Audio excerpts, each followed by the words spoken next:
উপদেষ্টা তিনি মন্তব্য করেছেন যে রাজনৈতিক দলগুলো এই অন্তর্বর্তীকালীন সরকারকে ব্যর্থ করার জন্য কাজ করছে। এটা একটা, আমি মনে করি এটা একটা, এই উক্তিটা উনি কি জন্য করেছেন, কিভাবে করেছেন, কোন প্রেক্ষিতে করেছেন আমি জানি না। এটার গভীরতা এই উক্তি উনি বুঝেছেন কিনা তা আমি জানি না। তো এটা কিন্তু অত্যন্ত একটা মারাত্মক একটা উক্তি।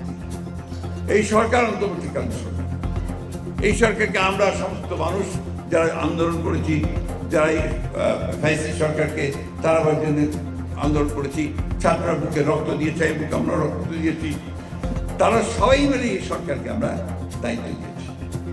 এবং এই সরকারকে দায়িত্ব দিয়েছি যে তারা আমাদের জন্য একটা পরিবেশ তৈরি করবে, এই রাষ্ট্রকে মোটামুটিভাবে একটা নির্বাচনমুখী করে নির্বাচন দিকে নিয়ে গিয়ে নতুন একটা রাষ্ট্র করবার সুযোগ করে দেবে।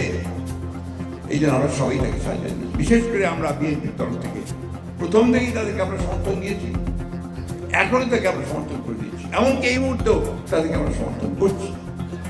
কেন আমরা চাই যে তারা কাজগুলো শেষ করে তারা আমাদেরকে, জনগণকে তাদের প্রতিনিধি নির্বাচন করার সুযোগ করে দিয়ে তাদের পার্লামেন্ট, তাদের সরকার তৈরি করার সুযোগ করে দেবে।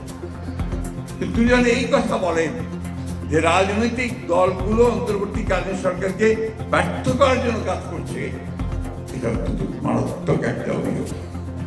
আমি তীব্রভাবে প্রতিবাদ করছি এবং আমি মনে করি যে এই ধরনের উক্তিটা উদ্ধার করা উচিত। এবং আমি এটা মনে করে দিতে চাই যে দয়া করে রাজনৈতিক দলগুলোকে বা রাজনীতিকে আপনাদের প্রতিপক্ষ বানাবেন না। রাজনৈতিক দলগুলো আপনাদেরকে সহযোগিতা করছে। সেখানে আজকে যদি আপনি বলেন যে আমরা এটাকে ব্যর্থ করার চেষ্টা করছি, আমরা হাজারবার বলেছি, আমাদের চেয়ারম্যান বলেছেন, আমরা বলছি এই সরকার ব্যর্থ হওয়া মানে জনগণ ব্যর্থ হয়ে যাবে, আমরা ব্যর্থ হয়ে যাবো। তাহলে এই কথাটা ওনারা কেন বলবেন? আমার মনে হয় যে তিনি হয়তো বা এর গুরুত্ব বুঝতে পারেননি, অথবা এর প্রেক্ষিত বুঝতে পারেনি কেন বলেছিলাম যে তবে যদি স্বাভাবিক বলে থাকেন, ঠিক না বুঝতে পেরে তাহলে আমি খুব কিছু বলতে চাই না। যদি জেনে শুনে বলেন তাহলে আমি অবশ্যই এর তীব্র প্রতিবাদ ও নিন্দা জানাচ্ছি, প্রত্যাহার করার জন্য অনুরোধ করছি।